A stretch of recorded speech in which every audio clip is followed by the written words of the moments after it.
ప్రజాపాలనలో కొలువుల జాతర ఒక పండగ కార్యక్రమాన్ని ఏర్పాటు చేసి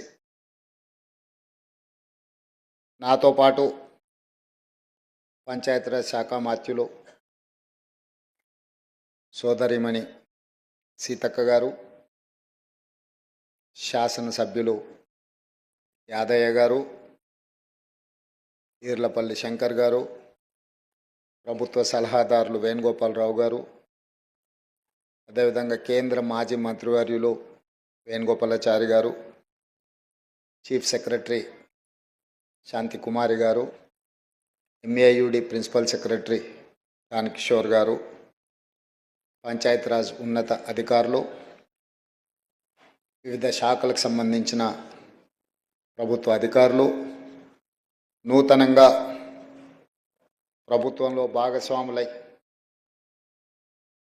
తెలంగాణ పునర్నిర్మాణంలో మీ వంతు బాధ్యతను నెరవేర్చాలని ఉవ్విల్లూరుతున్న 922 మంది ఈనాడు ఒక దశాబ్ద కాలం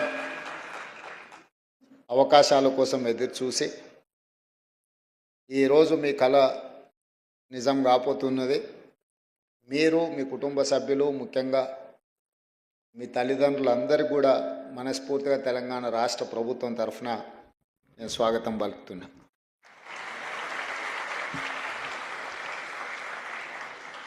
ఎవరికైనా మొట్టమొదటిసారి ఉద్యోగం రావడం,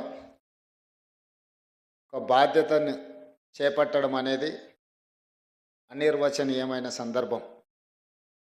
నేను మొదటిసారి ఇండిపెండెంట్ జడ్పీటీసీగా గెలిచినప్పుడు ఈనాడు ముఖ్యమంత్రి పదవి చేపట్టిన దానికంటే కూడా ఎక్కువ ఆనందం కలిగింది. ఎందుకు అంటే ప్రజా జీవితంలో ప్రజలకు సేవ అందించాలనుకొని చాలామంది కలలు కంటుంటారు, కానీ కొద్దిమందికి అవకాశం వస్తుంది. కొంతమంది జీవితకాలం అవకాశాలు రాకుండా కూడా ప్రజా జీవితంలోనే సర్వం కోల్పోయిన వాళ్ళు ఉంటారు. మొదటిసారి మనకి ఏ అవకాశం వస్తుందో అది చిన్నదా పెద్దదా అనే కంటే మనకు వచ్చిన అవకాశం మనకు జీవితకాలం గుర్తుండిపోయే అవకాశం. ఈరోజు మీ అందరికి కూడా మొట్టమొదటిసారి మీ జీవితంలో ఈ ప్రభుత్వంలో భాగస్వాములు అయ్యే అవకాశం వచ్చింది. ఈరోజు మీకు అందరికీ ఒక మరపురాని తీపి జ్ఞాపకంగా ఉంటుందని నేను భావిస్తున్నా. ఈ ఉద్యోగ నియామకాలు వివిధ శాఖలకు సంబంధించి, ముఖ్యంగా municipal administration and urban development, Panchayati Raj and rural development శాఖలకు సంబంధించిన నియామకాలు.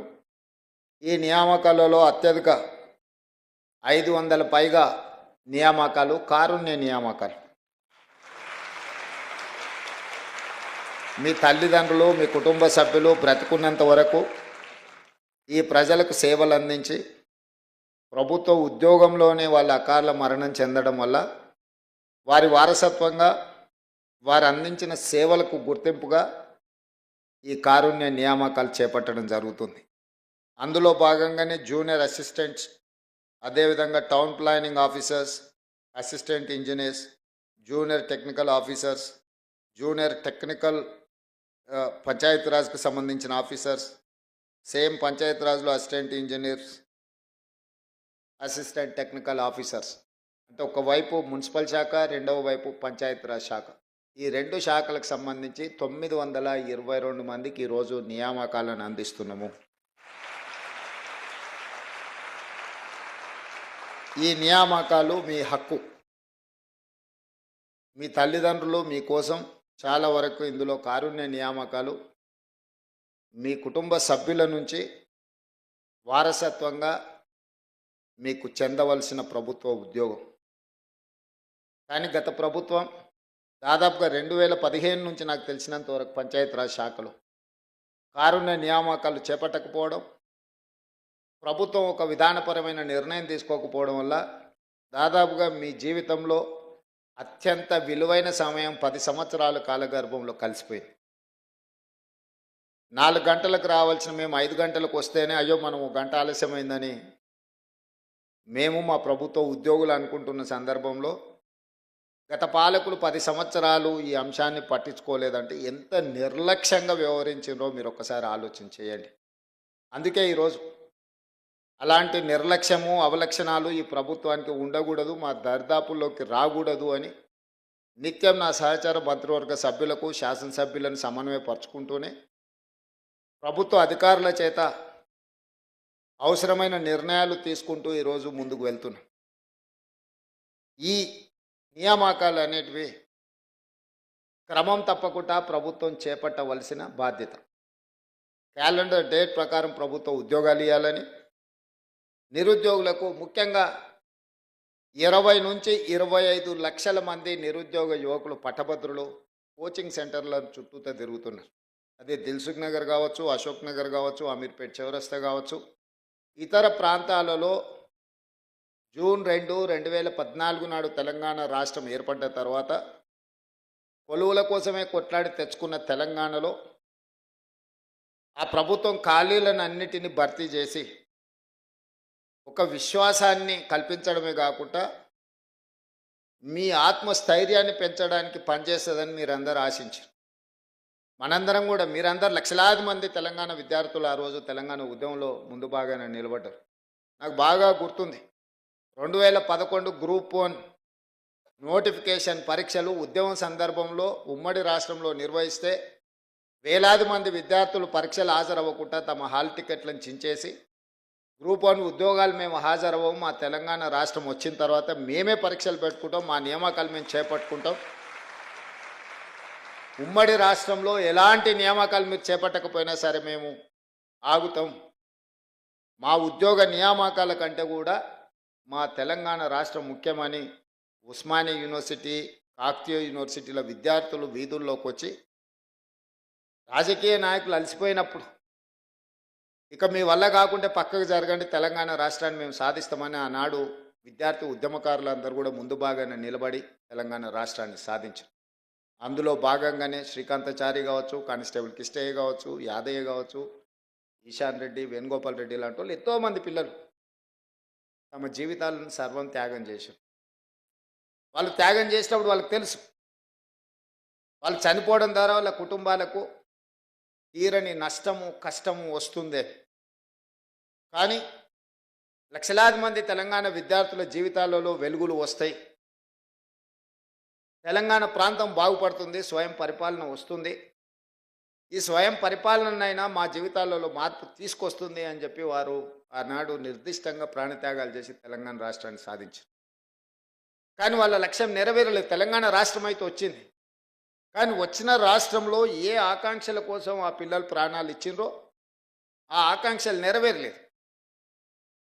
గత 10 సంవత్సరాల నుంచి 20 నుంచి 25 లక్షల మంది విద్యార్థులు ఊరిలో తల్లిదండ్రులకు 22, 23 ఏళ్ళ వయసు ఉన్నప్పుడు పోటీ పరీక్షలు రాసి ప్రభుత్వ ఉద్యోగాన్ని సాధించుకొని మళ్ళీ ఇంటికి వస్తామని తల్లిదండ్రులకు చెప్పి బయలుదేరి ముఖ్యంగా ప్రభుత్వ ఉద్యోగాల కోసం ప్రయత్నం చేస్తున్న వాళ్ళు దళితులు, గిరిజనులు, ఆదివాసీలు, బలహీన వర్గాలు, పేదలు. ఆగర్భ శ్రీమంతుడు ఎవరు అసిస్టెంట్ జూనియర్ అసిస్టెంట్ ఉద్యోగం కోసమో, అసిస్టెంట్ ఇంజనీర్ కోసమో, లేకపోతే జూనియర్ టెక్నికల్ ఆఫీసర్ కోసమో కోటీశ్వర్లు ఎవరు ప్రయత్నం చేయరు. 99% పేదవాళ్ళు, చదువుకున్న వాళ్ళు ఈ రాష్ట్ర నిర్మాణంలో భాగస్వాములు అవ్వడమే కాకుండా తమని కనిపెంచిన తల్లిదండ్రులు ఈ రకంగా కాస్త జీవితంలో సంతోషాన్ని, కనీసం వాళ్ళు పడ్డ శ్రమను మర్చిపోతారని చెప్పి పేదవాళ్ళే ఈనాడు హైదరాబాద్కు వచ్చారు గ్రామీణ ప్రాంతాల నుంచి. వచ్చేటప్పుడు తవ్వకర్సులకో లేకపోతే ఎక్కడో ఒక దగ్గర తెలిసిన వాళ్ళ దగ్గర ఉండడం కోసమో, లేకపోతే యూనివర్సిటీలలో అడ్మిషన్లు తీసుకొని ఉన్నత చదువులు చదువుతూనే పోటీ పరీక్షలకు సిద్ధమైంది. ఒక 6 నెలల్లో సంవత్సరంలోనో కోచింగ్ సెంటర్లలో కోచింగ్ తీసుకొని పోటీ పరీక్షలు రాసి ప్రభుత్వ ఉద్యోగ ఫలితాలు వస్తే ఉద్యోగం వస్తే సరే, ఉద్యోగం రాకపోతే ప్రత్యామ్నాయం గురించి ఏం చేయాలని ఒక ఆలోచనతో వచ్చారు. సంవత్సరం లోపల తేలాల్చిన విద్యార్థుల భవిష్యత్తు గందరగోళంగా మారి శాశ్వత నిరుద్యోగులుగా హైదరాబాదు నగర వీధుల్లో తిరుగుతుంటే 10 సంవత్సరాలైనా ఆనాటి ప్రభుత్వం పరీక్షలు నిర్వహించలేదు. దీన్ని బాధ్యతారహితం అనాలనా లేకపోతే నిర్లక్ష్యం అనాలనా లేకపోతే వైఫల్యం అనాలా నాకు తెలియదు. మీరు ఆలోచన చేసుకోండి. మీరు అందరు చదువుకున్నోళ్ళే.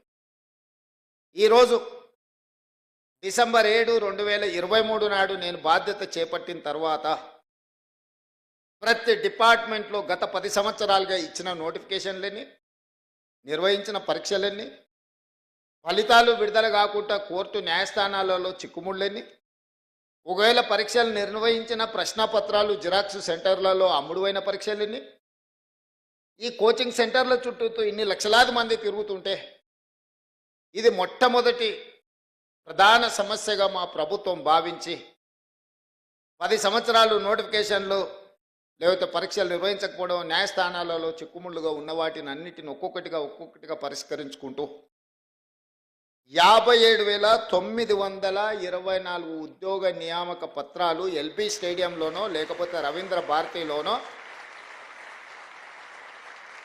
ఏ పిల్లలకైతే ఉద్యోగాలు వచ్చినాయో వాళ్ళ తల్లిదండ్రులతో సహా అందరిని పిలిచి నేనే స్వయంగా ఒక సంబరాన్ని వాళ్ళు ఆస్వాదించే విధంగా వాళ్ళ జీవితంలో ఒక మరుపురాని గొప్ప అనుభూతిగా నిలబడాలి, వాళ్ళందరినీ నేను చూడాలి, వాళ్ళందరి కళ్ళల్లో సంతోషం ఆనందం చూస్తే మేము నిజంగా మా లక్ష్యాన్ని చేరుకున్నట్టే అని చెప్పి ఏ నియామకం కూడా యథాలాపంగా మీ ఇంటికి కాల్ లెటర్ పంపలే. మిమ్మల్ని అందరిని కూడా పిలిచి మీ కుటుంబ సభ్యుల మధ్యలో మిమ్మల్ని మా కుటుంబ సభ్యులుగా భావించి అది ఎల్బీ స్టేడియంలోనో లేకపోతే నెక్లెస్ రోడ్డు మీద ఉన్న అంబేద్కర్ సాక్షిగాను లేకపోతే రవీంద్ర భారతిలో మీ మధ్యలోనే మీకు నియామక పత్రాలు ఇచ్చినాం. ఇవాళ వాళ్ళు మాట్లాడుతున్నారు ఇవన్నీ మేము నోటిఫికేషన్లు ఇచ్చినాం, నీ నియామకాలు కానే కావాలి. నేను వారిని అడుగుతున్న 10 సంవత్సరాలు మీరు నోటిఫికేషన్లు ఇచ్చి సరైన విధంగా పరీక్షలు నిర్వహించకపోవడం వల్ల యుక్త వయసులో ఉన్న పిల్లల జీవితాలు ఎంత సర్వనాశనమైనవి. మీరు ఎందుకు బాధ్యత తీసుకోలేదు? 10 నెలల్లో మేము చేసిన పనుల్ని 10 సంవత్సరాలలో మీరు ఎందుకు చేయలేకపోయినారని నేను అడుగుతున్నా. అన్ని నోటిఫికేషన్లు నేను ఇచ్చినా అని చెప్తలేను. కొన్ని మీరు నోటిఫికేషన్లు ఇచ్చారు, కొన్ని మీరు పరీక్షలు నిర్వహించారు, కొన్ని ప్రశ్నపత్రాలు మీరే అమ్ముకున్నారు, కొంతమందిని ఉద్యోగాలు మీరే అమ్ముకున్నారు, కొన్నిటిని మీరే నోటిఫికేషన్లు ఇచ్చి మీరే వెనకాల నుంచి కోర్టులలో కేసులు వేయించి వాటి మీద స్టేలు తీసుకొచ్చి ఏ ఉద్యోగ నియామకాలు చేపట్టకుండా మీరు నిర్లక్ష్యం వహించడం వల్లనే కదా ఈ 25 లక్షల మంది నిరుద్యోగ యువకులు ఆలోచన చేసి ఇక మేము మిమ్మల్ని ఉద్యోగాలు అడగం, మేము మీకు ఇచ్చిన ఉద్యోగాలను ఊడగొడతాం, మా ఉద్యోగాలు మేము తెచ్చుకుంటామని కదా. ఆ విద్యార్థి నిరుద్యోగ ఉద్యమకారులు ప్రాణాలు అర్పించి తెలంగాణ తెచ్చి మీకు ఉద్యోగ అవకాశాలు కల్పిస్తే 10 సంవత్సరాలు మీరు మీ కుటుంబమే ప్రతిరోజు పంచభక్ష పరిమాణాలతో పండుగ చేసుకున్నారు. మీ ఉద్యోగాలు మీరు ఆస్వాదించిండ్రు తప్ప ఈ పిల్లలకు ఉద్యోగాలు ఇవ్వాలని ఆలోచన చేసిండ్రా? ఈరోజు నేను ఒక్క మాట అడగదలుచుకున్నా, ఈ నోటిఫికేషన్లన్నీ మావే రేవంత్ రెడ్డి చేసింది ఏముందయా అని నేను ఒక్క మాట అడగదలుచుకున్నా. మీ ఇంట్లో మీ పిల్లల్ని ప్రజలు తిరస్కరించి నిజామాబాద్ పార్లమెంట్ సభ్యుడిగా, అదేవిధంగా మీ బంధువును కరీంనగర్ పార్లమెంట్ సభ్యుడిగా ప్రజలు తిరస్కరించారు. 6 నెలలు తిరగకముందే వాళ్ళిద్దరికి కారుణ్య నియామకాలు చంద్రశేఖరరావు గారు ఇచ్చిండ్రా? లేదా ఒకరికి ఎమ్మెల్సీకి ఇచ్చారు, ఒకరికేమో ప్లానింగ్ కమిషన్ వైస్ చైర్మన్ ఇచ్చిండ్రు. మీ ఇంట్లో మీ బిడ్డనో మీ బంధువు ఉద్యోగం కోల్పోతే మీకు దుఃఖం వచ్చి బాధ అయ్యి 6 నెలలు కూడా వాళ్ళని ఖాళీగా ఉంచకుండా తక్షణమే కారుణ్య నియామకాల కింద ఒకరిని ఎమ్మెల్సీగా, ఒకరిని ప్లానింగ్ కమిషన్ వైస్ చైర్మన్గా నియమించి ఉద్యోగాలు మీ ఇంట్లోకి ఇచ్చుకోగలిగినారు. కానీ సంవత్సరాల కొద్దీ 20 ఏళ్ళు 30 ఏళ్ళు ఈ ప్రభుత్వంలోనే సేవలు అందించి ప్రభుత్వ ఉద్యోగంలోనే మరణించిన వాళ్ళ పిల్లలకు 10 సంవత్సరాలైన కారుణ్య నియామకాలు మీరు చేపట్టలేదంటే అసలు కారుణ్యం అనే పదానికి అర్థం తెలుసా అని నేను అడుగుతున్నా. మీ కుటుంబం పట్ల, మీ కుటుంబ సభ్యుల పట్ల చూపించిన కారుణ్యము ఈ పేదోళ్ళ పిల్లల పట్ల ఎందుకు చూపించలేదనేదే నా ప్రశ్న. మీరు చూపించని దగ్గర మేము చూపించినాం, మా విజ్ఞత ప్రదర్శించినాం. మేము మా ఉద్యోగాల కోసం తాపత్రయపడలే. మేం చేపట్టిన పదవి ఒక భావోద్వేగము. ఈ లబ్ధిదారులకు ఏదైనా న్యాయం చేయాలన్న ఆలోచనతోని మన ప్రభుత్వం ఈరోజు దాదాపుగా ఈరోజు మీ నియామకాలతోని 59,000 ప్రభుత్వ ఉద్యోగ నియామక పత్రాలు నేను అందించిన. స్వతంత్రం వచ్చినప్పటి నుంచి ఈ రోజు వరకు అది ఉమ్మడి రాష్ట్రంలో కావచ్చు, లేదా నరేంద్ర మోడీ గారు ముఖ్యమంత్రిగా ఉన్న గుజరాత్లో కావచ్చు, దేశంలోనే అతిపెద్ద రాష్ట్రమైన ఉత్తరప్రదేశ్ కావచ్చు, ఏ రాష్ట్రాన్నైనా ఏ రాజకీయ పార్టీనైనా నేను సూటిగా సవాలు విసురుతున్నా. 10 నెలల్లో 59,000 ప్రభుత్వ ఉద్యోగాలు అందించిన ముఖ్యమంత్రి కానీ రాష్ట్రం కానీ ఉంటే మీరు ఏదైనా చూపించండి, నేను చర్చించడానికి సిద్ధంగా ఉన్నా. మా రాష్ట్రము తెలంగాణ రాష్ట్రము ప్రజాపాలనలో 59,000 ప్రభుత్వ ఉద్యోగ నియామకాలు చేపట్టడం ద్వారా ఈ దేశానికే తెలంగాణ రాష్ట్రం ఒక మోడల్గా నిలబడ్డది. ఒక బాధ్యతను భావోద్వేగంతో మేము నిర్వహించినము. అన్ని పరీక్షలు పద్ధతి ప్రకారం నిర్వహించినాం. ఒకప్పుడు ఉద్యోగ నోటిఫికేషన్ల కోసం ధర్నాలు జరిగేవి, నిరసన తెలిపేది, నోటిఫికేషన్లు ఇస్తారా అయ్యారని. నేను వచ్చిన తర్వాత మీద నోటిఫికేషన్లు ఇస్తే మీరు ధర్నాలు చేయమొదలెట్టారు. ఇన్ని నోటిఫికేషన్లు ఇస్తే ఎట్లా కొన్ని ఆపునరండి. అశోక్ నగర్ చౌరస్తలో ధర్నాలు జరిగినాయి. రేవంత్ రెడ్డి నువ్వు రా అడిగి అన్నారు. ఉద్యోగ నోటిఫికేషన్లు ఇచ్చేది నేను, చదువుకోండి మీరు, పోటీ పరీక్షలు రాయండి అని మన పిల్లలకు విజ్ఞప్తి చేసి, ఎక్కడ కూడా ఈ దేశంలో నోటిఫికేషన్లు ఇవ్వమని ఉద్యమాలు జరిగినాయి, నోటిఫికేషన్లు ఇవ్వమని ధర్నాలు జరిగినాయి. కానీ ఇంతగానం నోటిఫికేషన్లు ఇస్తే ఎట్లా కొన్ని ఆపుండ్రు అని ఎక్కడైనా ఈ దేశంలో ధర్నా జరిగిందా? మొదటిసారి తెలంగాణ రాష్ట్రంలో మీ ప్రభుత్వం వచ్చినాక నోటిఫికేషన్లు కొన్ని వాయిదా వేయండి అని ధర్నాలు జరిగినాయి. ఇది మా చిత్తశుద్ధికి నిదర్శనం. ఎందుకంటే ఏండ్ల తరబడి వాయిదాలు పడుతూ వస్తున్న నోటిఫికేషన్లు ఇవ్వడం ద్వారా ఆ పిల్లలకు ఉద్యోగం రావడమో రాకపోవడమో అర్థమైతే ఇంకొక పని కోసం వెళ్తారు.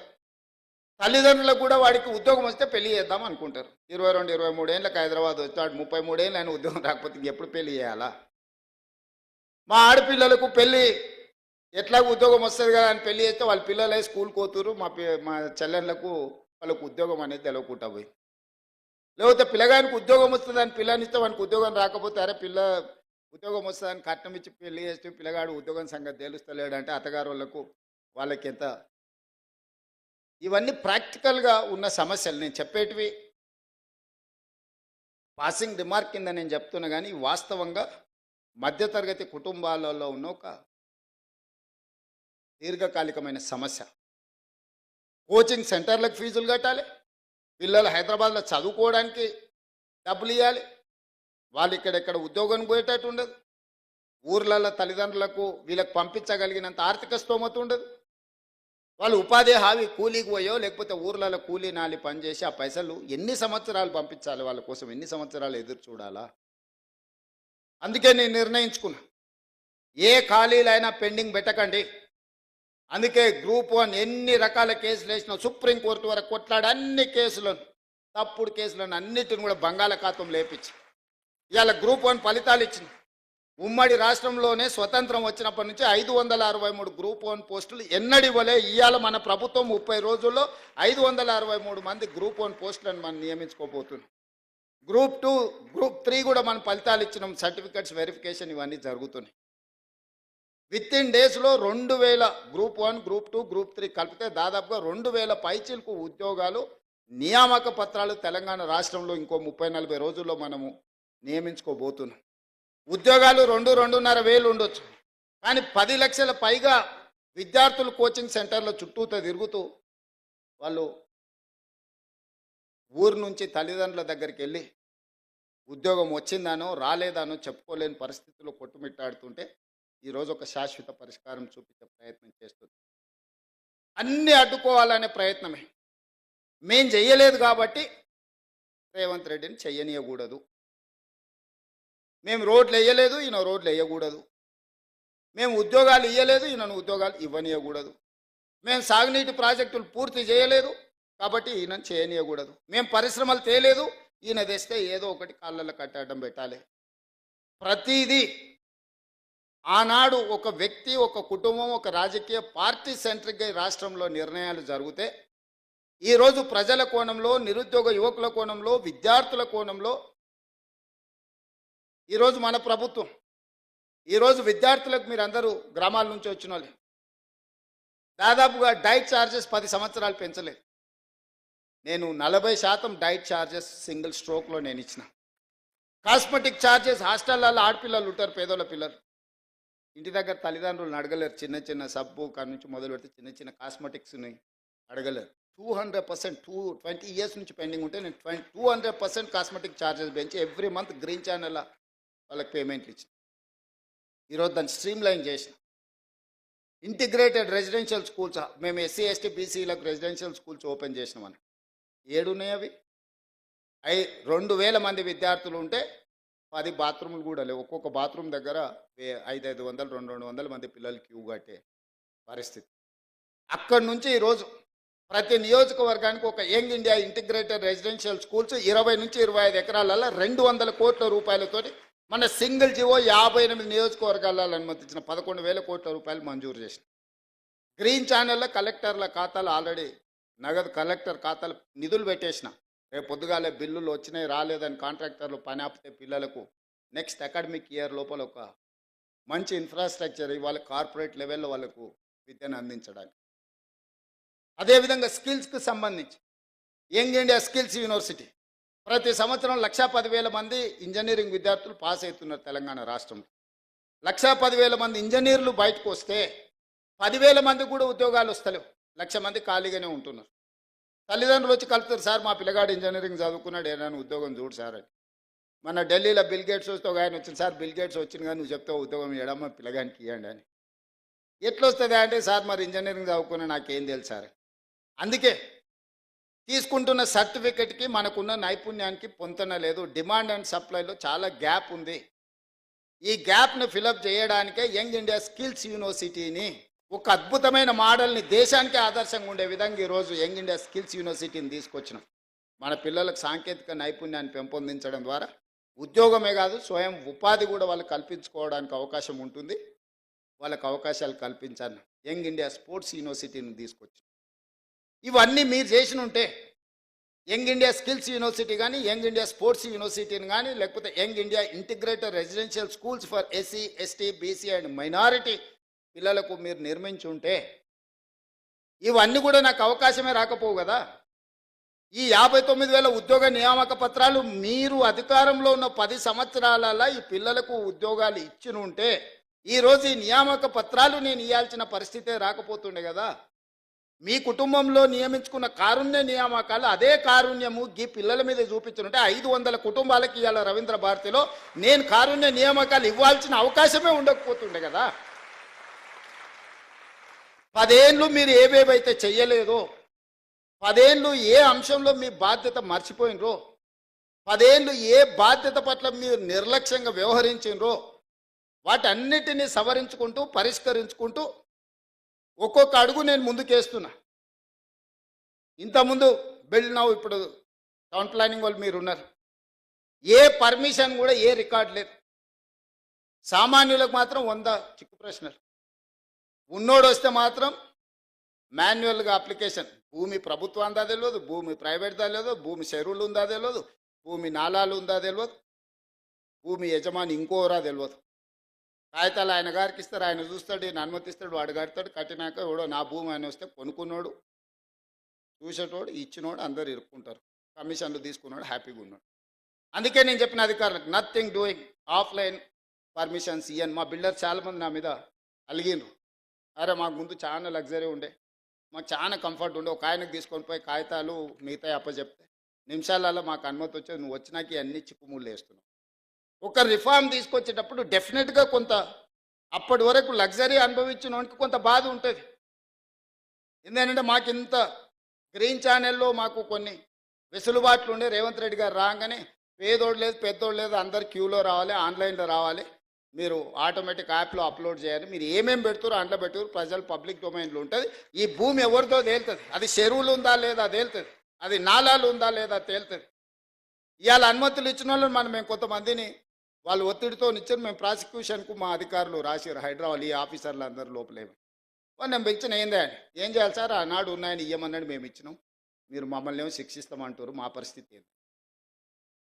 అందుకే కుర్చీలో కూర్చున్న వాళ్ళు ఒత్తిడి తెచ్చినా పారదర్శకంగా ఉండాలని ఇవాళ బిల్డ్ నవ్ అనే ఒక యాప్ తీసుకొచ్చి పబ్లిక్ డొమైన్లో పెట్టి ఎంత పెద్దోడైనా ఇందులోనే అప్లికేషన్ పెట్టుకోవాలి. దీన్ని స్క్రూటినీ చేయడానికి ప్రజలకు అవకాశం ఇచ్చినాం, ప్రభుత్వ అధికారులకు అవకాశం ఇచ్చినాం.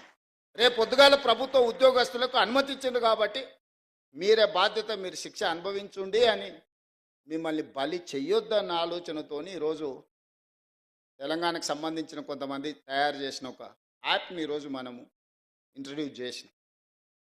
ఇవన్నీ కూడా పారదర్శకమైన పరిపాలన అందించాలని, ఒక ట్రాన్స్పరెంట్ గవర్నమెంట్ ఇవ్వడానికి చేస్తున్న వెల్ఫేర్ అండ్ డెవలప్మెంట్తో పాటు ఒక ట్రాన్స్పరెంట్ గవర్నెన్స్ ఇవ్వాలనేది నా ఆలోచన. That is called good governance, that is called Telangana model. ఈ తెలంగాణ అనేది దేశానికే. నరేంద్ర మోడీ గారు అప్పుడప్పుడు చెప్తుంటారు, ఈ దేశ ప్రధానమంత్రి ఆయన అంటే నాకు గొప్ప గౌరవం, ఈ దేశాన్ని నేనే అభివృద్ధి చేసిన అంటారు. సంతోషం, ప్రధానమంత్రికి 3 సార్లు అవకాశం వస్తే డెఫినెట్గా చేస్తాను. కానీ ఆంధ్రప్రదేశ్, తెలంగాణ, తమిళనాడు, కర్ణాటక ఇన్ఫ్రాస్ట్రక్చర్ డెవలప్మెంట్ అంత ఇక్కడనే జరిగింది. కంపెనీలు అన్నీ ఇక్కడికే వచ్చినాయి. ఇక్కడున్నోళ్ళే కాదు, ఆ ఉత్తరప్రదేశ్ నుంచో లేకపోతే ఉత్తర భారతదేశం నుంచో గుజరాత్ నుంచో ఉద్యోగాలు చేయడానికి మన దగ్గరకు వస్తారు. మీరే అభివృద్ధి చేస్తే, మీరు ప్రాతినిధ్యం వహిస్తున్న ఉత్తరప్రదేశ్లో ఎందుకు ఉద్యోగాలు వస్తలేవు? మనోళ్ళు అక్కడికి ఎందుకు పోతలేరు? మీరు పుట్టి పెరిగిన గుజరాత్లో ఎందుకు ఉద్యోగాలు వస్తలేవు? ఇక్కడి నుంచి అక్కడికి ఎందుకు పోతలేరు?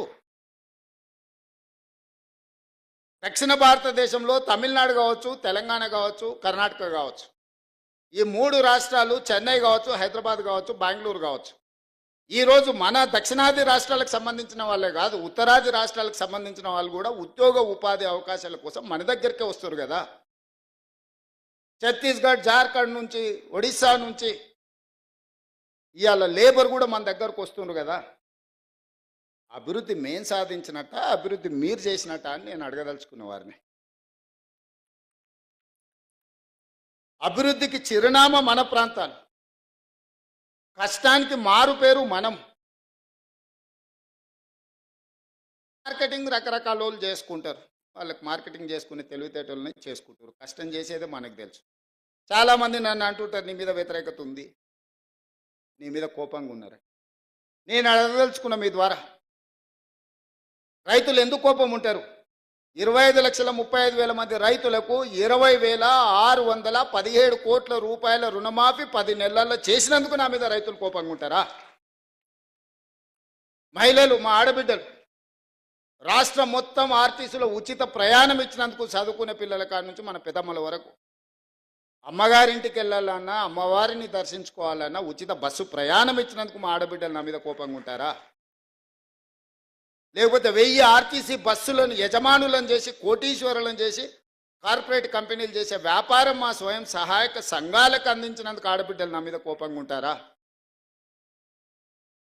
లేకపోతే 1000 మెగావాట్ల సోలార్ విద్యుత్ ఉత్పత్తి సామర్థ్యం, సోలార్ పవర్ ప్రాజెక్ట్స్ అంటే అదాని, అంబానీలు, టాటాలు, బిర్లాలను ఒకప్పుడు అనుకునేది. అదాని, అంబానీలతో పోటీ పడే విధంగా మా ఆడబిడ్డలకు 1000 మెగావాట్ల సోలార్ విద్యుత్ ఉత్పత్తి కాంట్రాక్ట్ మా ఆడబిడ్డలకు, మా సీతక్కకు చెప్పి, మా బట్టి విక్రమార్క గారికి చెప్పి ఇవాళ 1000 మెగావాట్ల సోలార్ ఉత్పత్తి సామర్థ్యం ఒప్పందం మా ఆడబిడ్డలు చేసిన. అందుకోసం నా మీద కోపంగా ఉంటారా? 50 లక్షల కుటుంబాలకి ఈరోజు 200 యూనిట్లు ఉచిత కరెంట్ ఇస్తున్న పేదవాడి ఇంట్లో వెలుగులు ఈరోజు ఈ ప్రభుత్వం ఇస్తుంది. అందుకోసం ఈ 50 లక్షల కుటుంబాలు నా మీద కోపంగా ఉంటారా? 43 లక్షల మంది ఆడబిడ్డలకు 500 రూపాయలకు సిలిండర్ ఇస్తున్నాం, అందుకోసం నా మీద కోపంగా ఉంటారా? విద్యార్థులకు, లక్షలాది మంది విద్యార్థులకు 40% డైట్ ఛార్జెస్, 200% కాస్మెటిక్ ఛార్జెస్ పెంచినందుకు ఆ చిన్నారులు నా మీద కోపంగా ఉంటారా? అంతెందుకు 57,000 ఉద్యోగ నియామక పత్రాలు అందించినందుకు వాళ్ళు ఉంటారా కోపంగా? ఉద్యోగాలు వచ్చిన వాళ్ళు ఎందుకు ఈరోజు 922 కుటుంబాలు వచ్చినాయి? మీకు అందరికీ నేను ఉద్యోగ నియామక పత్రాలు రవీంద్ర భారతిలో పిలిచి మీకు అప్పచెప్పినందుకు మీకు నా మీద కోపం ఉందా?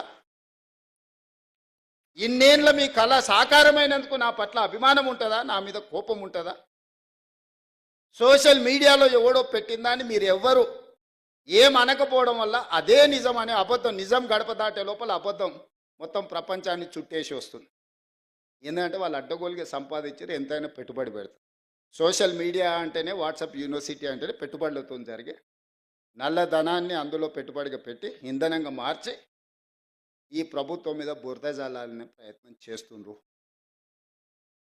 ఎక్కడ మేము వైఫల్యం చెందినము, రేవంత్ రెడ్డికి పట్టు రాలేదు అని అంటారు. పట్టు రావడం అంటే ఓ రాజయ్యను దళితుని తీసేయడం, ఓ ఈటల రాజేందర్ బలైన వర్గాల వ్యక్తిని మంత్రివర్గం నుంచి తీసేస్తే పట్టు వచ్చినట్ట, తీయడానికి కారణం చెప్తే పట్టు వచ్చినట్టు. తీయడానికి సహేతుకమైన కారణం ఉంటే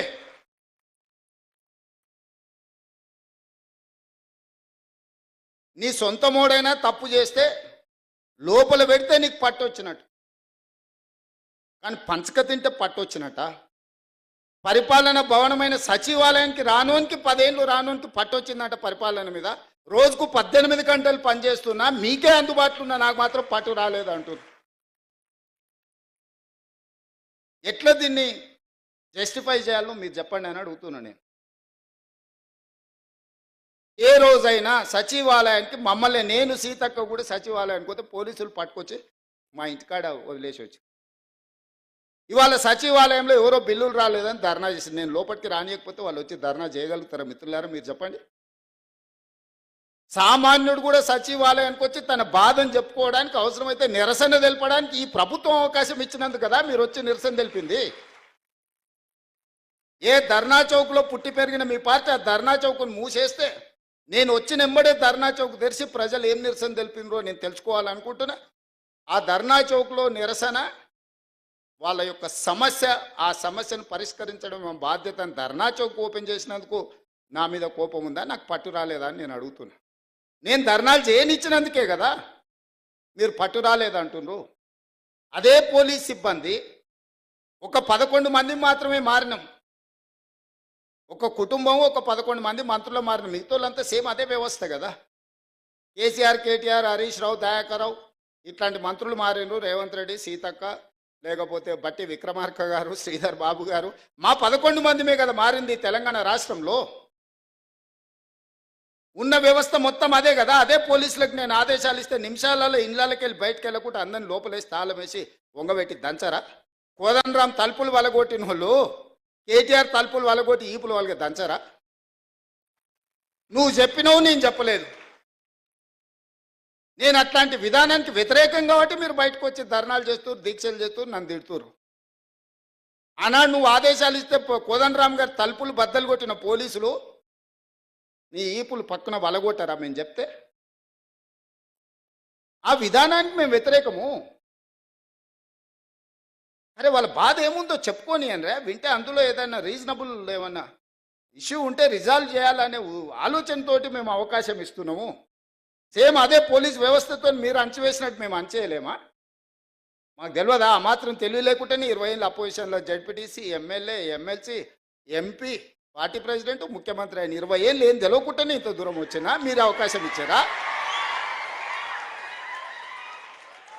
గడీలలో వెరగకపోవచ్చుగా నల్లమల్ల అడవుల్లో వెరిగినాం కదా. క్రూర జంతువులను చూసినాం, సామాన్యులను కూడా చూసినాం కదా.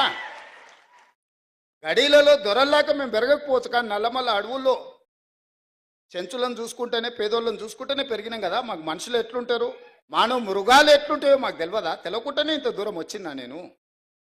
మాకు మానవత్వం ఉంది, మీకు మానవత్వం లేదు. మా మానవత్వాన్ని మేము ప్రదర్శిస్తున్నాం, మేము విజ్ఞతను ప్రదర్శిస్తున్నాం. రాజు అనేవాడు విజ్ఞతతో వ్యవహరించాలి అని. ఒక రాష్ట్రానికి ముఖ్యమంత్రి అనేవాడికి విజ్ఞత ఉండాలి. ఆ విజ్ఞతను నేను ప్రదర్శిస్తున్నా. మీరు ఆ విజ్ఞత లేకుండా వ్యవహరించారు కాబట్టి ఈరోజు బయటకు రాలేని పరిస్థితుల్లో మీరు ఫామ్ హౌస్లో పడుకోవాల్సిన పరిస్థితి వచ్చింది. నీకు నాకున్న తేడా అది. సచివాలయమే లేకుండా, పరిపాలన భవనానికే రాకుండా వాళ్ళకి పట్టొచ్చిందంట. ప్రతిరోజు రోజుకు 18 గంటలు పనిచేసే నాకు, మా సీతక్కకు పరిపాలన మీద పట్టు రాలేదంట. ఇది ఎట్లా విశ్లేషిస్తారో మీరు అందరూ చదువుకున్న వాళ్ళు మిమ్మల్నే విశ్లేషించమని అడుగుతున్నా. తెలంగాణ సమాజాన్ని విశ్లేషించమని అడుగుతున్నా. ఇంద్రవల్లి అమరవీరులకు ఇండ్ల పట్టాలిచ్చి భూములు ఇచ్చినందుకు, ఇంద్రవెల్లి అమరవీరుల స్తూపాన్ని ఒక పర్యాటక కేంద్రంగా చేసినందుకు మా మీద ఆదివాసీలు కోపంగా ఉన్నారా? లేకపోతే సమ్మక్క సారలమ్మ జాతరని అద్భుతంగా నిర్వహించినందుకు మా మీద కోపంగా ఉన్నారా? లేకపోతే యాదగిరి గుట్టని యాదాద్రి నువ్వు చేస్తే తెలంగాణ ప్రజల యొక్క ఇష్టదైవం యాదగిరిగుట్ట లక్ష్మీ నరసింహస్వామి. ఆ పేరును కూడా తెలంగాణకు వదలలే. నాకు చాలామంది యాదగిరి అని మిత్రులు ఉన్నారు. ఆయన యాదాద్రి మారవంగానే నా దగ్గరకు వచ్చి, సార్ మరి ఆ గుట్ట మీద చూసి మా తల్లిదండ్రులు యాదగిరి అని పెట్టారు, అది మారింది, ఇప్పుడు మా పరిస్థితి ఏందని. మీకేం చింతొద్దా, నేను వచ్చినాక మళ్ళీ యాదగిరి గుట్ట చేస్తా అని యాదగిరి గుట్ట చేసిన. వాళ్ళకి టీటీడీ ఉంటే మనకు వైటీడీ ఉంది. మనం కూడా పెద్ద సంస్థను ఏర్పాటు చేసుకున్నాం. ప్రతిసారి దర్శనాలకు వాళ్ళని అడుక్కొని మా ఎమ్మెల్యేల లెటర్లే అన్నాను. మనం అడుక్కున్నాం ఎందుకు? భద్రాచలంలో రాములవారు లేరా? లక్ష్మీ నరసింహస్వామి లేడా? లేకపోతే రామప్పలో శివుడి అంశ లేదా మనకు? మనం మన వాటిని అభివృద్ధి చేసుకోలేదు కాబట్టి, ప్రభుత్వం వాటి మీద దృష్టి పెట్టలేదు కాబట్టి ఈరోజు మనం ఇతరుల వైపు చూస్తున్నాం. అద్భుతమైన శిలా సంపద ఉన్నది, అద్భుతమైన దేవాలయాలు ఉన్నది, అద్భుతమైన సంస్కృతి ఉన్నది తెలంగాణ ప్రాంతానికి. అందుకే ఈరోజు మనం ఎండోమెంట్స్ పాలసీ తీసుకొచ్చి టూరిజం ప్రమోషన్లో భాగంగా ఈరోజు వీటన్నిటిని అభివృద్ధి చేయాలని మనం ఒక పాలసీ తీసుకొచ్చినాం ఆల్రెడీ. అందుకే వైటీడీని ఈరోజు మనం పెట్టుకుని తొందరలోనే బోర్డు వేసుకుంటాం. అద్భుతంగా మనం మన దగ్గర ఉన్న పరిశ్రమలను కానీ దేవాలయాలను కానీ ఇక్కడ ఏమేం కావాలో అవన్నీ చేసుకుందాము. మనందరికీ సిలికాన్ వ్యాలీనే ఈరోజు మనం డ్రైవ్ చేయగలిగినాం. నిన్ననే మెక్డొనాల్డ్స్ హైదరాబాద్లో మా కార్పొరేట్ ఆఫీస్ పెట్టుకుంటాం, ఇండియాలోనే హైదరాబాద్కి వచ్చారు. బయోటెక్లో ప్రపంచంలోనే పేరెనికగా ఆమ్జాన్ అమెరికాలో ఉంటుంది. ఫస్ట్ టైం వాళ్ళ దేశాన్ని వదిలి బయటకు వచ్చారు, హైదరాబాద్కి వచ్చారు. హెచ్సిఎల్ వాళ్ళు 15,000 మంది, 1,00,000 మంది ఈరోజు వాళ్ళు ఎంప్లాయీస్ తెలంగాణలో. కాగ్నిజెంట్, విప్రో, ఇన్ఫోసిస్ ప్రపంచంలోనే అత్యధికంగా ఉద్యోగులు ఉన్న వాళ్ళ వ్యాపార సంస్థల్ని హైదరాబాద్లో విస్తరించుకున్నారు. ఇవన్నీ కూడా మనం వచ్చిన తర్వాత ఒకరొకరిని వాళ్ళని కలిసి అవసరమైతే వాళ్ళ ఆఫీసులకి వెళ్ళి ఈరోజు ఇన్ఫ్లేషన్ అంటే ధరల నియంత్రణ. భారతదేశంలో 1.3 అతి తక్కువ ధరల పెరుగుదల ఉన్న రాష్ట్రంగా తెలంగాణ రాష్ట్రం నెంబర్ 1 ఉంది. ఇది కేంద్ర ప్రభుత్వం ప్రకటించింది, నేను ప్రకటించలే. అన్ఎంప్లాయ్మెంట్ 8.8 ఉన్నదాన్ని 6.1. నిరుద్యోగ సమస్యను పరిష్కరించిన రాష్ట్రంగా మొట్టమొదటి రాష్ట్రంగా తెలంగాణ నిలబడింది, కేంద్ర ప్రభుత్వం ప్రకటించింది. రాష్ట్ర ప్రభుత్వాలు సొంతంగా పన్నుల వసూళ్లలో భారతదేశంలో నెంబర్ 1, 88%. టార్గెట్లో 88% రీచ్ అయి దేశంలోనే మొదటి రాష్ట్రంగా తెలంగాణ రాష్ట్రం ఉంటే 86%తో మహారాష్ట్ర ఉంది. నరేంద్ర మోడీ గారు ప్రాతినిధ్యం వహించే గుజరాత్ 6th ప్లేస్లో ఉన్నది. తెలంగాణ రాష్ట్రంలో పన్నులలో పారదర్శకత తీసుకొచ్చి 88% సక్సెస్ రేషియో మన స్టేట్ చూపించింది. ఇది మన పరిపాలన మీద పట్టు. ధరల నియంత్రణలో, నిరుద్యోగ సమస్యను పరిష్కరించడంలో, రాష్ట్రం సేకరించాల్సిన పన్నులలో దేశానికే రోల్ మోడల్గా నిలబడి పెద్ద పెద్ద కార్పొరేట్ కంపెనీలను గుజరాత్కు పోకుండా తెలంగాణకు తీసుకొచ్చి తెలంగాణ పరిపాలన మీద పట్టు సాధించిన మేము దేశానికే ఆదర్శంగా నిలబడి తెలంగాణ మోడల్ అని ఈరోజు చెప్పుకుంటున్నాం. ఆయన అంటాడు, మిస్ యూనివర్స్ హైదరాబాద్లో ఎట్లా కండక్ట్ చేస్తారు? ఏంద్రా నాయన నీ బాధ, నీ దుఃఖమేంది? ఏంది అసలు ఆయన ఆవేదన ఏందో, బాధ ఏందో, దుఃఖం ఏందో నాకు అర్థం కాలే. ఒక అద్భుతమైన అవకాశం పర్యాటక రంగానికి ఇది. 140 దేశాలకు సంబంధించిన ప్రతినిధులు అందరూ మన హైదరాబాద్ రాష్ట్రానికి 25-26 రోజులు ఉండబోతున్నారు. మే 7th నుంచి మే 31st వరకు ప్రపంచ దేశాలన్నీ మన నగరంలో, మన ప్రాంతంలో, not only in Hyderabad, Warangal 1000 స్తంభాల గుడి కావచ్చు, రామప్ప గుడి కావచ్చు, పర్యాటక ప్రాంతాలు ఏవేవైతున్నాయో తెలంగాణ రాష్ట్రంలో అన్ని వాళ్ళు పర్యటించబోతున్నారు. తెలంగాణలో ఉన్న ప్రసిద్ధి చెందిన పర్యాటక క్షేత్రాలన్నిటి దగ్గర ఈ ప్రపంచ అందగత్తెలు ముందర అక్కడికి వచ్చి అక్కడ మిస్ వరల్డ్ కాంపిటీషన్స్ మన రాష్ట్ర ప్రభుత్వం నిర్వహించబోతుంది. ఎంత గొప్ప అవకాశము! 72సారి ఇప్పుడు నిర్వహించేది. 72 సార్లలో ఒక్కసారి అమితాబ్ బచ్చన్ ముంబైలో నిర్వహించాడు. 70 సార్లు ఇతర దేశాలలోనే జరిగింది. 72వసారి మన తెలంగాణ రాష్ట్రం ప్రపంచానికి ఆతిథ్యం ఇవ్వబోతుంది. 3000 ఛానల్స్ ప్రపంచం నుంచి మన దగ్గర నెల రోజులు ఉండబోతున్నారు. 3000 ఛానల్స్ అండ్ పేపర్స్ హైదరాబాద్ ఆతిథ్యం ఇవ్వబోతుంది.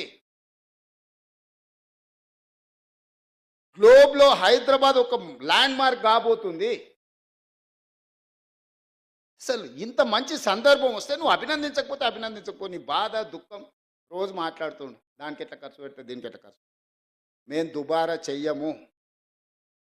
మేము 5-10 కోట్లు 20 కోట్లు ఒకవేళ దీంట్లో ఖర్చు పెడితే ప్రపంచ దేశాల నుంచి వేలాది లక్షలాది మంది ఇక్కడికి వస్తే ఇక్కడ ఉండే hotel industry, food industry, other ఇండస్ట్రీస్లో వందల కోట్ల రూపాయల ఆదాయం తెలంగాణ రాష్ట్రానికి రాబోతుంది. మీరే ఒక గుడికి యాదగిరి గుట్టకు పోతారు. బస్సు ఉచితం ఇచ్చినా మీరు ఉండి లేచింది అనుకోండి, ఆడ ఏదైనా షాపులలో కొనుక్కున్నది అనుకోండి, మీ ట్రాన్స్పోర్ట్ కంటే కూడా 3 అంతలు ఎక్కువ పైసలు ఖర్చు పెడతలేరా? మనం జాతరకు పోతాం, మన పిల్లలు అదిగోని ఇదిగోని అని అంటే మనల్ని ఎవరన్నా ఫ్రీగా తీసుకపోయినా మనం ఆడ ఖర్చు పెట్టొస్తలేమా? Hotel industry, food industry, transportation, ఇన్ని వేల మంది వస్తే ఎన్ని ట్యాక్సీలు నిరుద్యోగ యువకులకు ట్యాక్సీలు నడుపు ఊబర్, ఓలా లాంటి వాటికి ఎంతమందికి పని కలుగుతుంది? ఎన్ని హోటల్స్ నెల రోజులు 100% బుకింగ్ ఉంటాయి. ఇంత ఆదాయం రాష్ట్రానికి రాబోతుంది. ప్రపంచ దేశాలనే హైదరాబాద్ నగరం వైపు చూడబోతున్నాయి. ఇన్ని దేశాలను ఒక దగ్గరికి మనం రప్పించగలిగిన శక్తి సామర్థ్యం నీకుంటే, అమెరికాలో చదివచ్చినావు కదా, 10 ఏళ్ళలో ఎందుకు తీసుకురాలేదు? ఫార్ములా ఈ రేస్ అంట. ఫార్ములా ఈ రేస్ ముసుగులో ప్రభుత్వం పైసలు నువ్వు కొల్లగొట్టినావు స్వామి. అందుకోసమనే నువ్వు కేసు ఎదుర్కొంటున్నావు. నీకు నాకు పోలిక లేదు. ప్రజల కోణంలో ప్రజా సమస్యలను పరిష్కరించాలన్న ఆలోచనతో నేనున్నా. ఉద్యమం ముసుగులో మొత్తం ఉన్నదంతా ఊడ్చుకపోదామన్న ఆలోచనలో మీరున్నారు. నీకు నాకున్న తేడా ఇది. ఏ రోజన్నా మిమ్మల్ని ఆ కుటుంబ సభ్యులకి ఇట్లా కలిసి చెప్పడానికి మాట్లాడినారా? మీరు మీరు మీరు ప్రత్యక్ష సాక్షులే కదా, నేనేం కొత్తగా చెప్పాల్సిన పని లేదు కదా. నేను ఎందుకు ఇవన్నీ మీ దగ్గర పంచుకుంటున్నా అంటే, ఇవన్నీ చర్చలు జరగాలి. 10 సంవత్సరాల వాళ్ళ పరిపాలన, మొదటి 6 నెలలు మనకు పార్లమెంట్ ఎన్నికల వరకు మనం పరిపాలన చేసింది. ఇలా తర్వాత 10 నెలలు మనం పరిపాలన చేసింది. 10 నెలల్లో నేను తీసుకున్న నిర్ణయాలను విశ్లేషించండి. విశ్లేషించి మార్కులు ఇవ్వండి. పట్టు వచ్చిందా, పట్టు రాలేదా?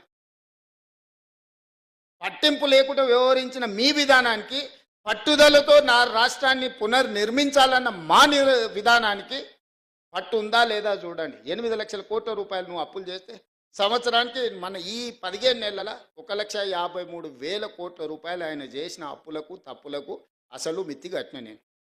అంటే నెలకు 10,000 కోట్ల రూపాయలు అసలు మిత్తి. 15 నెలల 1,53,000 కోట్లు ఆయన గారు చేసిపోయిన అప్పులకు తప్పులకు నేను లెక్క కట్టిన, పాయమాలు కట్టిన. ఊర్లలో అంటారు కదా, బందరితో లేరురా పాయమాలు కట్టి చూర్రా అని. సరిగ్గా 15 నెలల 1,53,000 కోట్ల రూపాయలు బ్యాంకులకు నేను, 88,000 కోట్ల అసలు, 64,000 కోట్ల మిత్తి, దాదాపు 1,53,000 కోట్ల రూపాయలు నేను కట్టిన ఈ 15 నెలలు. ఈ 1,53,000 కోట్లు ప్రజలు కట్టిన పన్నులు నా దగ్గరనే ఉంటే 75 లక్షల మంది రైతులకు 2 లక్షల రూపాయల రుణమాఫీ ఒక గంటలో చేసి ఉండేటోని. 30 లక్షల పేదోళ్ళ కుటుంబాలకు 5 లక్షల ప్రకారం 30 లక్షల ఇందిరమ్మ ఇల్లు ఒక్క సంవత్సరంలో కట్టి ఈ రాష్ట్రంలో ఏ పేదోడు కూడా ఇల్లు లేదు అనుకుంటే అందరికీ ఇల్లు ఇచ్చి ఉండేటోని. నేను అప్లికేషన్లు తీసుకుంటే నాకు ఇల్లు కావాలని అడిగిన వాళ్ళు 25 లక్షల మంది. ఈ 25 లక్షల మందికి నువ్వు చేసిన అప్పులకు నేను కట్టిన పాయమాలు నా దగ్గర జేబులో ఆ నగదే ఉంటే ఈ రాష్ట్రంలో ఏ పేదోడు కూడా ఇల్లు లేదు అని అనుకుంటే ఇచ్చుండేటోని. ఒక వ్యక్తి ఒక కుటుంబం చేసిన అప్పులకు మొత్తం తెలంగాణను సర్వం వడ్డీ కడితే కూడా ఇది ఒక్క సంవత్సరంతో తీరేది కాదు. ఇట్లా నేను ఎంతకాలం ఉంటే అంతకాలం ఇట్లా కట్టాల్సిందే. ఇంకా పెరుగుతూనే ఉంది, తగ్గుతలేదు. ఇంతెందుకు ప్రభుత్వ ఉద్యోగులకు 58 ఏళ్ళని 61 ఏళ్ళకి చేసింది. ఇప్పుడు ఆ 61 ఏళ్ళు కూడా అయిపోయి రిటైర్ అయిపోతుంది. పాతోళ్ళ కొత్తోళ్ళ కలిసి రిటైర్మెంట్ బెనిఫిట్స్ 8,000 కోట్ల రూపాయలు బకాయిలు పెట్టిపోయిండు. నేను నెలకు 200 నుంచి 300 కోట్లు నాకున్న వెసులుబాట్లు వాళ్ళకి ఇస్తే ఏ మూలకి సరిపోతాయి? ఎవరికి ఇవ్వాలి? నేను 35 ఏళ్ళు ప్రభుత్వ ఉద్యోగం చేసిన ఉద్యోగస్తులకు రిటైర్మెంట్ బెనిఫిట్స్ ఇవ్వడానికి రూపాయి కూడా లేకపోవడం వల్ల నానా తంటాలు పడి తల తాకట్టు పెట్టి నెలకు 200, 300 పిల్ల పెళ్ళున్నోళ్ళకు, హాస్పిటల్లో చావు బతుకుల మధ్యలో ఉన్నోళ్ళకు, అత్యవసరం ఉన్నోళ్ళకు సర్దుకుంటూ వస్తున్నాం. ప్రభుత్వ ఉద్యోగుల బెనిఫిట్స్ 8,000 కోట్లు బకాయిలు పెట్టి ఆయన ఇవ్వని కనిపించాడు. ఎవరు అడగడానికి అవకాశం లేదు కాబట్టి వాళ్ళని అడగలేకపోయారు. నేను అందరు కలుస్తా, అందరు కనిపిస్తా, అందరిని రప్పిస్తున్నా, వాళ్ళు వచ్చి నిరసన తెలుపుతుంది. ఇదేదో రేవంత్ రెడ్డి చేసిన తప్పని మీరు అనుకుంటారు. సోషల్ మీడియాలో మళ్ళీ ఆయన్నే పెడతాడు. సచివాలయంలో ధర్నాలు చేసిన ప్రభుత్వ ఉద్యోగులు రిటైర్మెంట్. ఎవరి లయబిలిటీ ఇది? ఒక చిన్న అటెండర్ రిటైర్ అయితే 50 లక్షలు మినిమం బెనిఫిట్స్ వస్తున్నాయి. ఒక average employee, gazetted rank employee retired అయితే 1,15,00,000 నుంచి 1,20,00,000 బెనిఫిట్స్ ఇవ్వాల్సి వస్తుంది. ప్రతి నెల 1000 మంది మినిమం రిటైర్ అయిపోతున్నారు యావరేజ్గా. సంవత్సరం తిరిగే వరకల్లా ఒక 10,000 మంది ప్రభుత్వ ఉద్యోగులు రిటైర్ అవుతారు. వాళ్ళ బెనిఫిట్స్ అనేది 100 కోట్లు నాకు వరదలాగా యాడ్ అవుతున్నాయి. ఈ రోజుకు 8,000 కోట్ల రూపాయలు ప్రభుత్వ ఉద్యోగులకు రిటైర్మెంట్ బెనిఫిట్స్ నా దగ్గర పెండింగ్ ఉన్నాయి. ఎట్లా తీసుకొచ్చేయాలా? ఏ అప్పు పుడతలేదు మార్కెట్లో, ఊడు మనల్ని నమ్ముతలేడు. ఊర్లలో ఒకప్పుడు భూస్వాములు ఉన్నోళ్ళు పిల్లలు చేతికి రాక దొరికిన కాడల్లో అప్పులు చేసి వ్యసనాలకు అలవాటై తాగుడుకు బానిసలై పత్తాలకు పెట్టి కొన్ని పెద్ద కుటుంబాలు గ్రామాలలో దెబ్బతింటే చూడు, అప్పు ఉట్టకొస్తుంది. పేరు గొప్పగా ఉంటుంది, అప్పు ఉట్టకొస్తుంది వాళ్ళకు. ఇవాళ తెలంగాణ రాష్ట్రం కూడా పేరు గొప్పగా ఉంది, అప్పు ఉట్టకొచ్చింది. నేను ఇది చెప్తే అరే ఇట్లా నిజాలు బయట చెప్తావా, ఇట్లా పరువు తీస్తావా నువ్వు రాష్ట్రాన్ని? ఎన్ని రోజులు దాచిపెట్టుకోవాలి? ఎన్ని రోజులు దాచిపెట్టుకోవాలి? మీరు చెప్పరు. మన క్యాన్సర్ ఉంటే నేను 6 ప్యాక్ ఉంది, కండలు తిరిగినా అని చెప్తే ఎంతకాలం ఉంటుంది? కనిపించదా చూస్తే?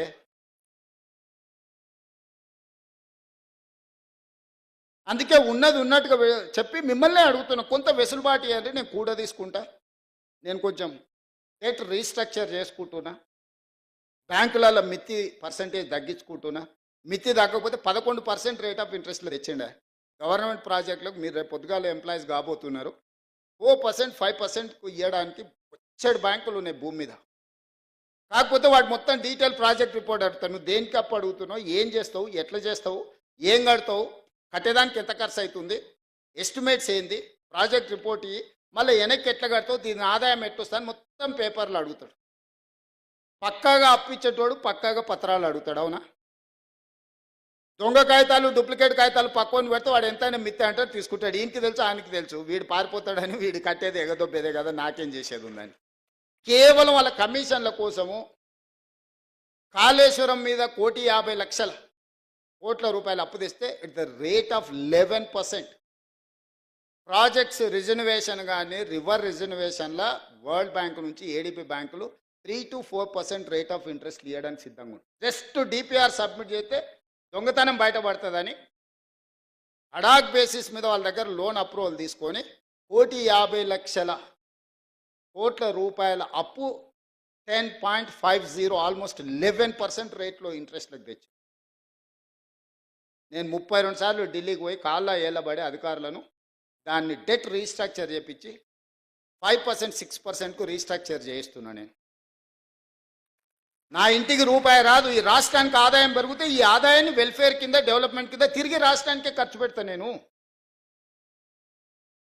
ప్రతి నెల నాకు ఒక 500 కోట్లు అదనంగా దీంతో డెట్ రీస్ట్రక్చర్ అయితే ఈ 500 కోట్లు రిటైర్డ్ ఎంప్లాయీస్ బెనిఫిట్స్ కోసం వాడతా. ఇట్లా అక్కడక్కడ ఇసుక మాఫియా 2016-17 600-700 కోట్లు ఉన్న ఇన్కమ్ ఇసుక 2025లో కూడా సేమ్ అదే ఉంది, 600-650. మొన్న నెల కింద నాకు కోపం వచ్చి ఏందైతే దీనికి కథ తెలుద్దాం అసలు దంచురాని దంచిపిస్తే అంతకుముందు 1,00,00,000 వచ్చేది పర్ డే, 1,50,00,000 యావరేజ్గా. నేను దంచడం మొదలుపెట్టినాక ఎగ్దాం 3.5 కోట్ల నుంచి 4 కోట్లకు పోయింది. రోజుకు 2.5-3 కోట్ల ఆదాయం పెరిగింది. ఒక్క సంవత్సరానికి 2 కోట్ల యావరేజ్ చేసుకుని 700 కోట్లు. 10 ఏళ్ళల్లో 7,000 కోట్లు ఇసుకలో వీళ్ళు దోపిడీకి పాల్పడ్డారు. ఇసుక మాఫియా వీళ్ళు. మీరు పంచాయతీరాజ్ అండ్ మున్సిపల్ శాఖలో పనిచేస్తున్నారు, రేపటి నుంచి మీకు తెలుస్తుంది. ఎందుకు ఈ వివరాలు చెప్తున్నా అంటే, నేను చెప్పిన మా అధికారులు గ్రామ పంచాయతీ నుంచి DTCP, director town country planning ఎక్కడ పర్మిషన్ వచ్చినా ఆన్లైన్ యాప్లో అప్లోడ్ చేయండి. ఎంత స్టీల్ కావాలి, ఎంత సిమెంట్ కావాలి, ఎంత ఇసుక కావాలి, ఏడగొన్నాడు లెక్క దీపి. ట్యాక్స్ ఎక్కడ పోతుంది, ఆటోమేటిక్ వచ్చి ఖాతాలో పడుతుంది. దొంగతనాన్ని మనం సాంకేతిక నైపుణ్యంతో నిరోధిస్తే లెక్క పక్కాగా తెలుస్తుంది. అందుకే దాన్ని కూడా సెంట్రలైజ్ చేయమని చెప్పిన. మైనింగ్ వాళ్ళను, మున్సిపల్ వాళ్ళను, పంచాయతీరాజ్ శాఖ వాళ్ళని అనుమతులు ఇచ్చేటోళ్లకు ఈ మెటీరియల్ ఎక్కడి నుంచి రావాలి. నేను మా వాళ్ళని లెక్కలు అడిగితే ఇంతకంటే పెరగదు సార్ అన్నారు. అవునా, అట్లనే రాండి కూర్చోండి. ప్రిన్సిపల్ సెక్రటరీ, ఐఏఎస్లు వాళ్ళు పెద్ద పెద్ద చదువులు చదువుకున్న వాళ్ళు, మనకు చదువు లేదు. కానీ నేను ఒక లెక్క చెప్పిన, రాష్ట్రంలో స్టీల్ ఎంత అమ్ముడు పోయింది, సిమెంట్ ఎంత అమ్ముడు పోయిందో లెక్క తీయరి. ఆ స్టీలు ఆ సిమెంట్ ప్రకారం ప్రపోర్షనేట్గా ఇసుక ఎంత అవసరం ఉంటుందో లెక్క తీయరి. ఎందుకంటే స్టీలు సిమెంట్ జిఎస్టీ లెక్క ఉంటుంది కదా. ఆ సేల్స్ అన్నీ క్యాలిక్యులేట్ చేయించిన. వాళ్ళకి అర్థం కాలే ఎందుకు చేయిస్తున్నాం. ఇసుక ఎంత అవసరం అవుతుందో 4 కోట్ల మెట్రిక్ టన్నుల ఇసుక అవసరమవుతుందని లెక్క తేలేదు. నేను అడిగిన రోబో శాండ్ 1 కోటి మెట్రిక్ టన్నులు తీసేవా 25%. 3 కోట్ల మెట్రిక్ టన్నులు సంవత్సరానికి ఇసుక అవసరం ఉంది. ఈ రోజు ఎంత అమ్ముతున్నాం అంటే 1,25,00,000 అమ్ముతున్నాం అన్నాడు. అంటే 1,75,00,000 మెట్రిక్ టన్నుల ఇసుక దొంగతనం జరుగుతుంది. దొంగలు దొంగిలించి వీళ్ళకి అమ్ముకుంటారు. ఇసుక లేకుండా స్టీల్ సిమెంట్ వాడగలమా, నిర్మాణాలు చేయగలమా? అంటే ఏదో ఒక రూపంలో ఇసుక వాళ్ళ దగ్గరకు పోతుంది కదా. ప్రభుత్వ ఖజానాకు రూపాయి రాకుండా ప్రభుత్వ లెక్కకు దొరకకుండా పోతుంది. కాబట్టి నాకు ఇవన్నీ తెలియదు. 4 కోట్ల మెట్రిక్ టన్నుల ఇసుక ప్రభుత్వ లెక్కలోకి రావాల్సిందే. మీరు ఏం చేస్తారో నాకు తెలియదు. ఎవరినైనా లోపలేయండి, నాకు లెక్క దొరకాల్సిందే అని చెప్పిన. ఒక్క దెబ్బకు రోజుకి ఇప్పుడు 1,00,000 మెట్రిక్ టన్నులకు పెరిగింది. అంతకుముందు 30,000 35,000 అమ్ముడు పోయేది. ఇప్పుడు రియల్ ఎస్టేట్ బిల్డర్స్ ఇక్కడ కూడా క్రెడాయి వాళ్ళని పిలిచి అడగమని చెప్పిన. మీకు ఎంత కావాలో మాకు చెప్పు, మేమే డైరెక్ట్ మీకు డోర్ డెలివరీ ఇస్తామని. ఒకప్పుడు రైతు బజార్లు ఉండేటివి. నేను ఇప్పుడు హైదరాబాద్లో శాండ్ బజార్లు ఓపెన్ చేయించిన. 3 సెంటర్లు పెద్ద పెద్దది చేయించిన. గవర్నమెంటే తీసుకొచ్చి ఇసుక వస్తుంది. ఇక్కడ కావాల్సిన వాళ్ళు చక్కగా అడిగిపోయి కూరగాయలు రైతు బజార్లో పోయి కొనుక్కున్నట్టే కుటుంబాలు తక్కువ రేటుకు వస్తాయి కదా. ఇసుక అడిగిపోయి దొడ్డి ఇసుక 1,600, సన్న ఇసుక 1,800. అంతకుముందు 2,100 సన్న ఇసుక ఉండే, దొడ్డి ఇసుక 1,800 ఉండే. సన్న ఇసుక మీద 300, దొడ్డి ఇసుక మీద 200 డిస్కౌంట్ ఇచ్చి హైదరాబాద్ వరకు తీసుకొచ్చి మీరు ఆన్లైన్లో లారీ బుక్ చేసుకుంటే మీ ఇంటికాడనే ఇస్తాం. మీరు డైరెక్ట్ పోతే అడిగిపోయి తీసుకోవచ్చు. ఇసుక ఏడ కొనుక్కోవాలి, ఎవరిని అడగాలి? ఏ దొంగోడు అర్ధరాత్రి పూట లారీ తెచ్చిపోస్తాడో, రాత్రంతా మెలుకొతో ఉండాలి. తిప్పలు పోయింది. మైనింగ్ డిపార్ట్మెంటే మీ ఇంటి దగ్గర డోర్ డెలివరీ ఇచ్చే ఆయనను మందు డెలివరీ ఇచ్చే విధానం తెచ్చి నేను ఇసుక డెలివరీ ఇచ్చే విధానం తీసుకొచ్చిన. దీనివల్ల వినియోగదారులకు వెసులుబాటు దొరుకుతుంది, ప్రభుత్వానికి ఆదాయం పెరుగుతుంది.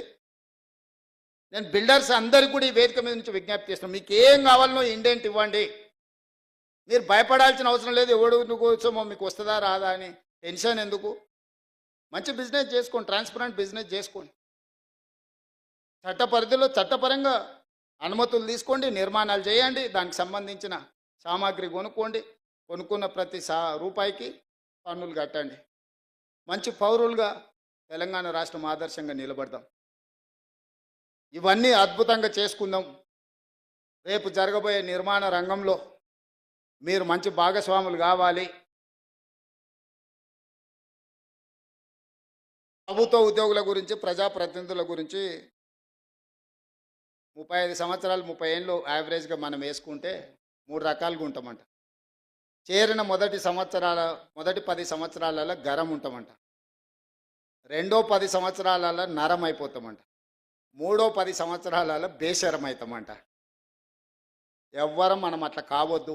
ఇది ఒక నానుడి మాత్రమే. ఈ నానుడి మన దరి చేరొద్దు. చేరిన గరం మనం రిటైర్ అయ్యే వరకు అట్లనే ఉండాలి. గరం నరం బేషరం అనే విధానం ఉండొద్దు. దాన్ని దర్దాపులకు రానియొద్దు బేషరం అనే విధానాన్ని. అందుకే 20 ఏళ్ళు అయినా పాలిటిక్స్లో నా టెంపర్మెంట్ నేను మార్చుకోలే. ముఖ్యమంత్రి అయింది కదా ట్రాన్స్ఫార్మ్ కావాలంటారు.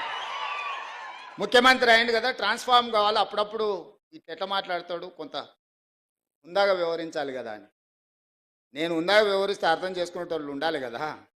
జానారెడ్డి గారు హుందాగానే పెద్ద మనిషిలాగా వ్యవహరించిండు. కానీ కేసీఆర్ ధృతరాష్ట్ర కౌగిల్లో జానారెడ్డి గారి గౌరవాన్ని మొత్తం మంట కలిపిండు కదా కేసీఆర్. అందుకే 20 ఏళ్ళైనా 2004 టైంలో ప్రజా జీవితంలో రావాలని మొదలుపెట్టిన ప్రయాణం 2024 20 ఏళ్ళు పూర్తయింది. 20 ఏళ్ళలో మొదటి రోజు నేను జడ్పీటీసీ ఉన్నప్పుడు టెంపర్మెంట్, ఈరోజు ముఖ్యమంత్రి కూడా నా టెంపర్మెంట్లో చేంజ్ లేదు, విజ్డమ్లో చేంజ్ ఉంది. ఎందుకంటే జడ్పీటీసీ ఉన్నప్పుడు జడ్పీటీసీగా వ్యవహరించిన, ఎమ్మెల్సీగా ఉన్నప్పుడు ఎమ్మెల్సీగా, ఎమ్మెల్యేగా ఉన్నప్పుడు ఎమ్మెల్యేగా, పార్లమెంట్ సభ్యుడు అయినప్పుడు దేశ స్థాయి ఇష్యూసు, పార్టీ అధ్యక్షుడు అయినప్పుడు ఒక విజ్డమ్ ఉంటుంది. చీఫ్ మినిస్టర్గా నాకు ఒక విజ్డమ్ ఉండాలి. ఈ తెలంగాణ రాష్ట్రాన్ని ఎట్లా ముందుకు తీసుకెళ్లాలని ఒక ఆలోచన ఉండాలి. విజ్డమ్లో నేను అప్గ్రేడ్ చేసుకుంటున్నా నా స్కిల్ని. అంతే తప్ప టెంపర్మెంట్ని మనం లూజ్ అవుతే మనం చేయాల్సిన న్యాయం చేయలేము. ఈరోజు ప్రభుత్వంలో రేపటి నుంచి మీరు ప్రభుత్వ ఉద్యోగులు అవుతారు, సబార్డినేట్స్ అవుతారు. అప్పుడు అంత ఫ్రీగా నేను మీతో ఇట్లా మాట్లాడలేను. రేపటి నుంచి మీరు ప్రభుత్వ ఉద్యోగ వ్యవస్థలు వచ్చినప్పుడు మీకు మీ పై అధికారులు ఉంటారు. మీకు మాకు మధ్యలో చాలా ఏమంటారు లెవెల్స్ ఉంటుంది. చేరబోయే ముందు మీ అందరితోని అన్ని విషయాలు పంచుకోవాలన్న ఆలోచనతోటి బాగా పనిచేయండి. ఈ తెలంగాణను మనం నిర్మించుకొని ఒక మంచి అద్భుతమైన రాష్ట్రంగా, ఇంత గొప్ప రాష్ట్రం ఈ దేశంలో ఎక్కడా లేదు. ఈ రాష్ట్రం ఈ ప్రజల కోసం పనిచేసే అవకాశం రావడం అనేది అద్భుతమైన అవకాశం. ఇది ఉద్యోగం కాదు, ఇది ఒక భావోద్వేగం. మీరు ఎప్పుడు పనిచేసే ముందు రోజు పొద్దున లేవగానే 2 నిమిషాలు ఆలోచన చేయండి. నిన్నేమైనా తప్పులు చేసినా నేను ఒక నిమిషం, ఇంకొక నిమిషం ఈరోజు తప్పులు చేయకుండా ఎట్లుండాలి. ఈ 2 నిమిషాలు ఉదయం నిద్ర లేవగానే ఆలోచన చేసుకుంటే 90% తప్పులు చేయం మనం. ఎక్కడైనా అనుకోకుంటే ఏదైనా జరిగినా కూడా దాన్ని సర్దిద్దుకోవడానికి అవకాశం ఉంటుందని తెలియజేస్తూ మనస్ఫూర్తిగా నూతన నియామకాలలో చేరబోతున్న మీ అందరికీ శుభాకాంక్షలు తెలియజేస్తున్నాను.